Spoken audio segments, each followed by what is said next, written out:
What's going on, guys? I wanted to go ahead and get a video out. I apologize for not getting one out earlier. I've just been pretty overloaded with stuff. And yeah, cuz I work currently, we're working on a audit for 831 year-end clients, so we're basically doing year-end work during more interim period for most companies, so that's been fun. And then also I run a bookkeeping company on the side. I've had a cleanup going on. So I have not been able to keep up with the markets as much as I want to, or keep this updated as much as I want to, just because splitting time between both of those, and then I still have other stuff going on in my life.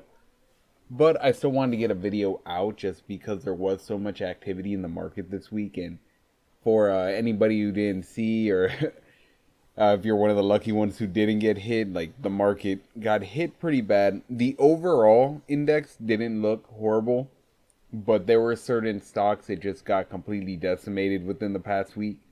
And I just kind of want to go through a few of those because a few of them are my holdings, so that's always fun. But that's part of the game. It's cost of doing business. There's always ups and there's down, and you just gotta stay calm through it.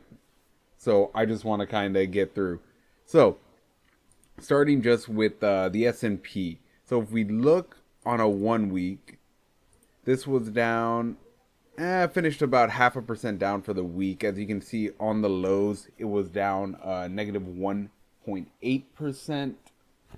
Now, overall, doesn't look horrible, but there were some stocks that got completely destroyed. Some of my holdings, personal holding of mine, is actually Elf, which this one I actually bought into a few months ago. Somehow I'm still up on my position even after this drastic fall, but I mean, I bought in at 62, I think is my cost basis, is my average cost basis. So around 62, stock fell to 73, but pretty much all the gains made, or the majority of gains, were wiped out within a single week. You can see such a drastic fall. It's actually pretty insane. Like, I remember on earnings that was down like 30%. Did not see that coming, but part of the game. It sometimes happens. This was on some weaker guidance and missing revenue numbers, if I remember correctly. But honestly, we're in a weaker consumer environment. This company, although I bought them recently, this is a company I've been keeping up with for years now, and I just never made a move to actually buy the company because every time I looked at it, I thought the valuation was too high to justify it. However, whenever I started buying down in the 60s, the reason I started buying is because I saw the forward PE got hit all the way down to like a 17, I believe. It was somewhere in the 17 on a forward PE basis, which I thought a company that comes in with the margins expanding as much as this company always does, and the consistency on them beating their guidance, I thought a 17 was way too low and it justified a much higher forward PE.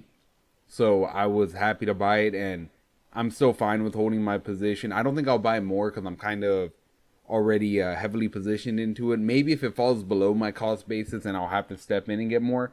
But for right now, I'm fine holding. If it holds in the 70 range, if it holds above my cost basis, I think I'll be okay.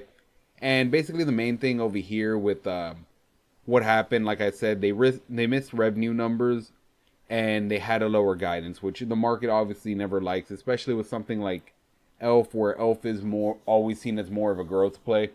The company has always been coming in with really good growth, so whenever you take that away, that panics a lot of growth investors. And then you also have a lot of algorithmic trading that just goes on in the market now. So when you see a headline like that, you can almost tell it's algorithms doing a bunch of the rapid selling because it happens instantly. As soon as the numbers hit, instant, like 20-30%, like on the numbers. Just so drastic. Too fast for any normal human to read through and decipher this and then make a decision to sell. So with that, yeah, I'm fine with holding my position. If it falls below my cost basis, I'll look on to maybe adding more. And if not, I'm fine with just holding my shares. I really think this issue right now is more of a temporary issue with the weakening consumer in like the broader economic spectrum. So I think whenever the consumer starts to strengthen again, they're gonna see their strength come back as well as the growth. And I think it's just one of those things that's going to take time to play out, and I'm fine with that. I got time on my side, so not in a rush for that one. Next one I want to go over my actual biggest holding in my portfolio, Meta, which Meta, my cost basis on this one is like 150, I want to say. I bought a lot of it during that 2022 crash. I initially started my position before 2022 in like, I think I paid like, I was 200 something. And then whenever it started falling all the way down to 80, I was basically buying the majority of that all the way down. And I was able to lower my cost basis down to like the 150 range. So, needless to say, it's been a great stock for me. It's actually the largest position in my portfolio just because of the gains I made on it from 2022. I did invest pretty heavily back then as well, but still the position has grown into so much larger than what I actually put into it. And on these earnings, this one was mostly hit because of two things. This one was hit because one, there was with the Big Beautiful Bill Act, basically what ended up happening is they took a one-time cost that really hit their profitability and lowered it a lot. That's the first main thing.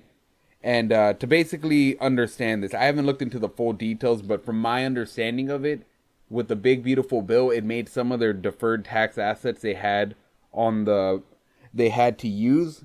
It lowered the value of them, so they had to write down that value for them.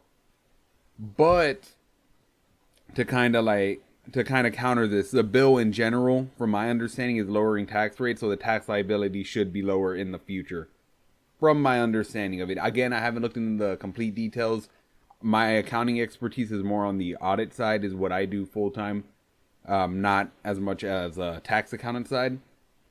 And for anyone just curious on what a deferred tax asset is, in very simple terms, there's always temporary differences, or there's a lot of temporary differences between, let's say, what a company reports on the books or what a company reports for tax purposes, because the tax code and GAAP don't always align completely.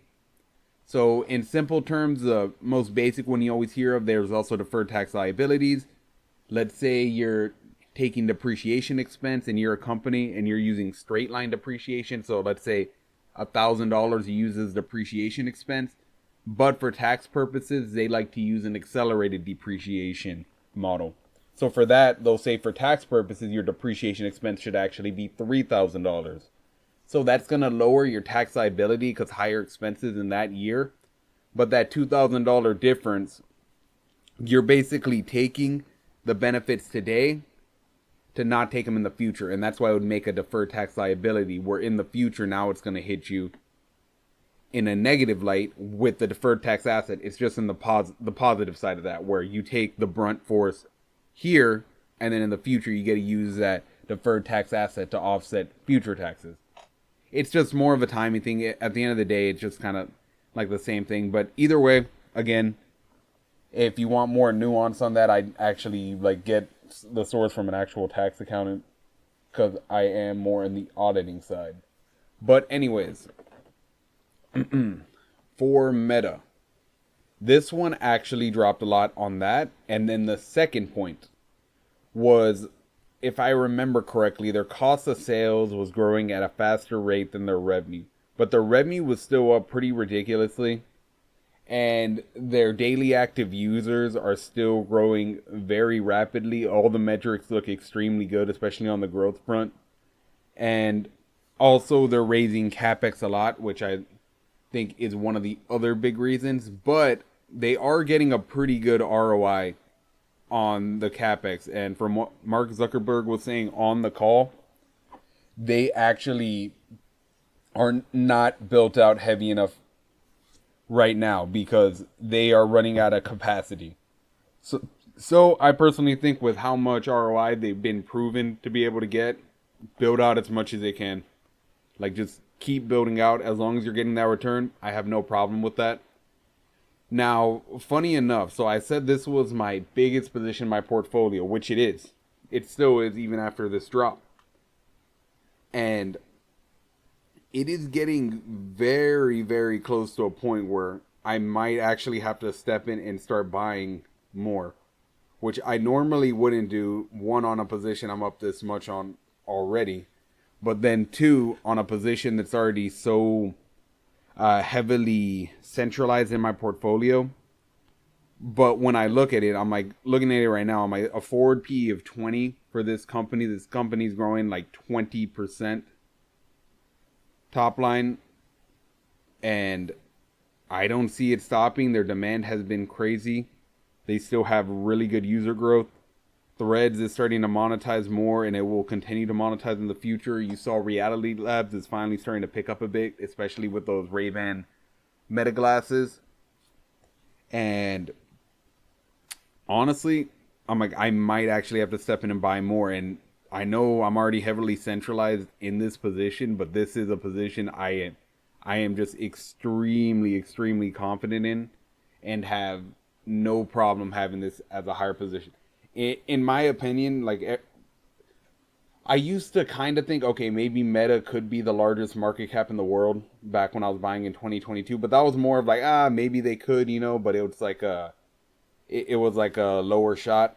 But with how they've been executing in recent years, I hands down I do think they're going to be the largest market cap in the world. And I really do see like they have a really good path for that. Especially like they're growing their users so much, and they continue to be able to up how much their average revenue per user as well. And they have half the world's population using their products, which is ridiculous. And I just think as they continue to be able to monetize, it's just going to continue to grow and grow. And I really do think this company could be the largest one in the world. And I have a lot of conviction in that. And again, at a forward PE of 20, I might really have to step in and start buying more of this and increasing my position even more, which is insane to say because it's already my largest position. It's already so much, but it's just, sometimes it's just too good a deal. And even when you're up large on a position, you just got to reevaluate at the new price and see that it's still a good deal. And this one, I still think it's a moneymaker. So, and not just a moneymaker, like a really good moneymaker that I would not mind holding more of. And these are shares that I'd probably hold for the rest of my life, if I'm being honest.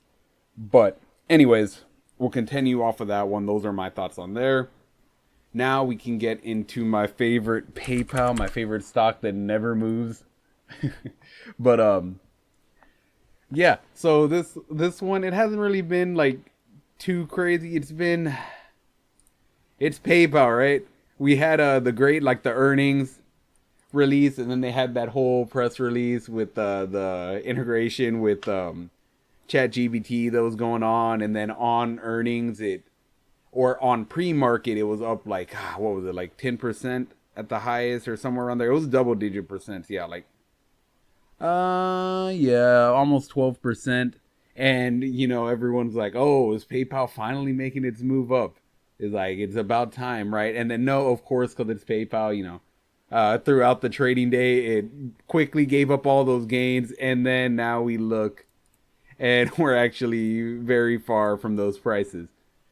Which, it's always funny, but, with the market, you always just got to stay long term with it. Like, stuff like this happens.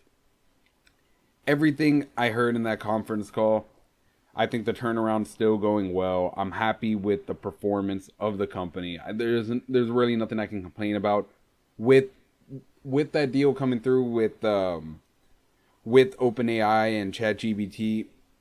I think long term that will start to hit the numbers, but it's going to be farther down the line. But you do got to pay attention to more of these deals going through, because eventually they're going to hit their revenue, and it's going to be great. And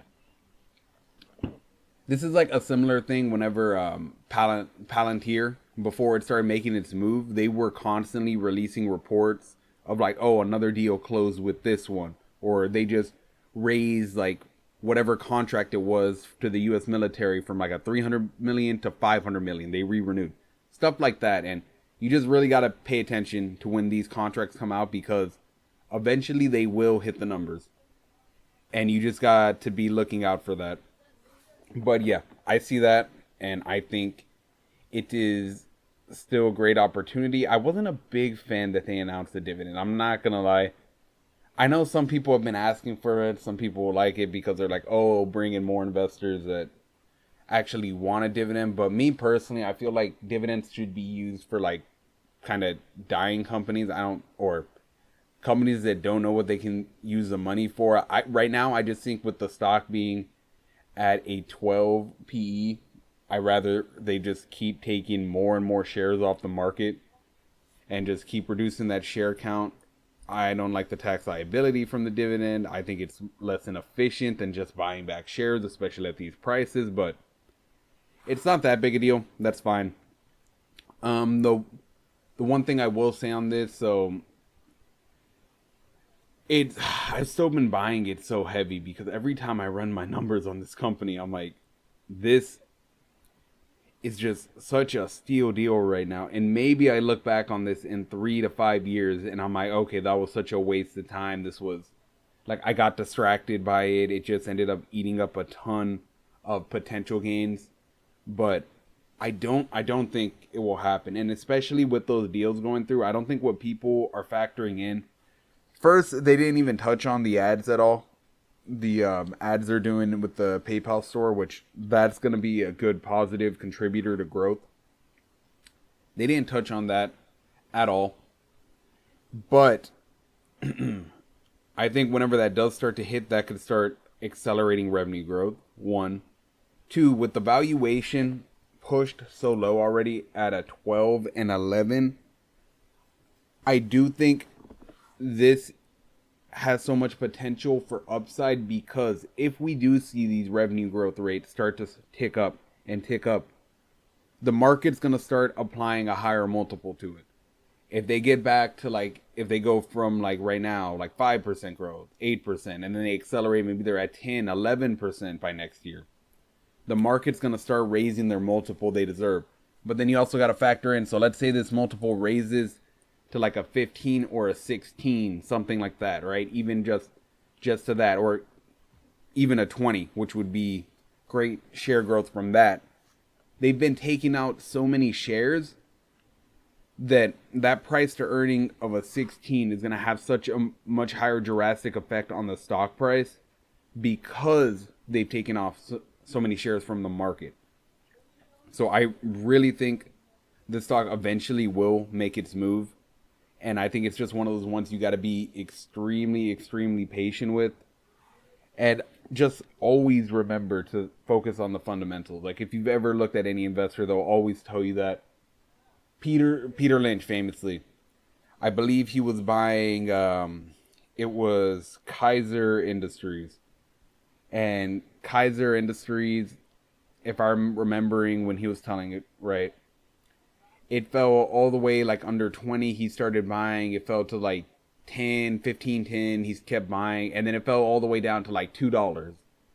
And rapid decline in the price.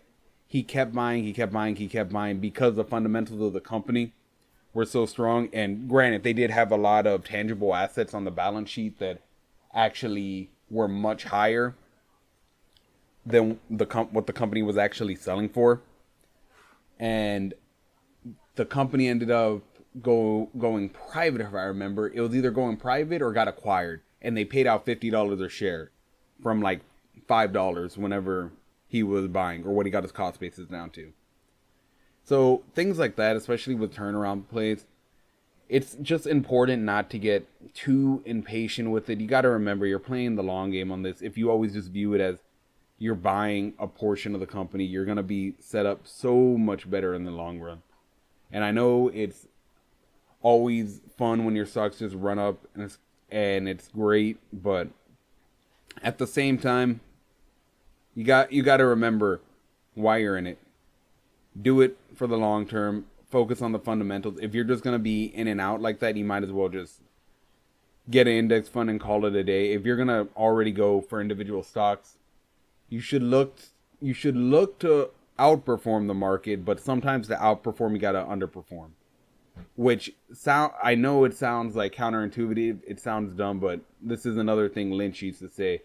where being an individual market investor, you need to be comfortable with underperforming the market for a period of time to be able to truly be a great investor. And that is so true. There's some stocks that get hammered, and it's sometimes unjustly. Their stock price will go down that much, unjustly hit. And you just got to always make sure you have the conviction and you do the research up front to know, no, I'm getting a good deal. This is going to be a great return. And when the return comes, it's going to erase all those losses you've had in the back. If that makes sense. I know I'm kind of like rambling a bit right here, but I'm just saying this because a lot of people will say like, oh, look at all this opportunity cost I had for holding it this whole time. Which, yes, sometimes it can feel like that. But a lot of times there's stocks where it's opportunity cost, but it was actually an opportunity.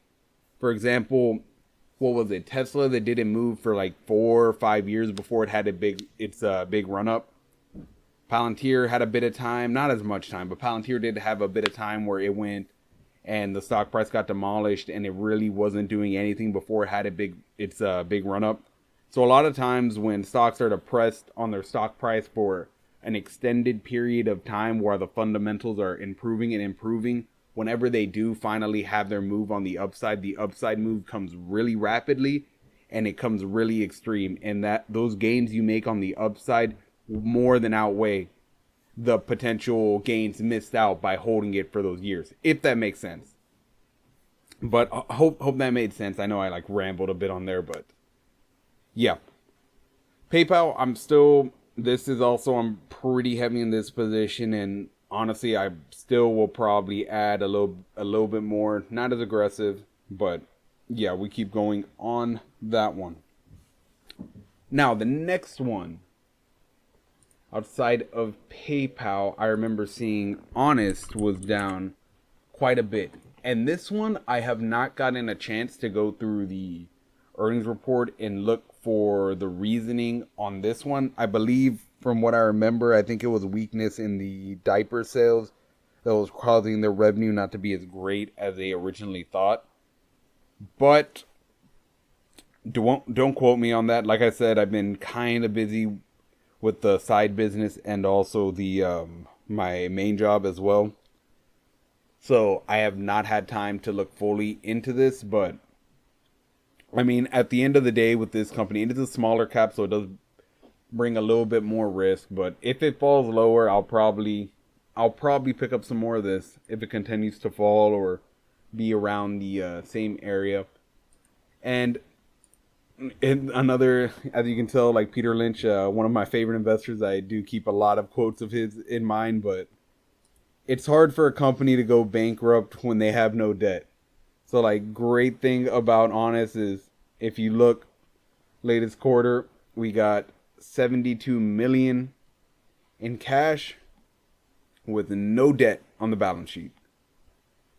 They got their current liabilities, which are some accrued liabilities, but no actual debt on the balance sheet with $73 million in cash at a $300 million market cap. Yeah, I think I'm comfortable with my position on there. I may add more, but like I said, I do want to look into the numbers and I do want to read through the press release before I make any moves and kind of reanalyze. But without any debt, it really makes it to where it just makes it much less of a risk, much less of something to worry about, rather than another company where I'm like worried a year from now, are they going to have the cash to sustain whatever debts they have to pay. But I think for now that's going to be what I covered. Oh, you know what? One last thing. I do have some Amazon as well, which has been doing great. AWS growth came in and was pretty good. AWS started re-accelerating again. Amazon, just another solid company. And I'm very comfortable holding my shares. I don't think I'll pick up more of Amazon, but I'm comfortable holding my shares. I don't feel any need to sell out of my position. And I'm just going to continue doing that. But with that, I'm going to go ahead and end the video because I've been rambling for 25 minutes already. Jesus Christ. Okay, but yeah, I'm going to get this out and let me know your thoughts. Are there any stocks you're watching during this week? Anything you're looking to pick up, sell?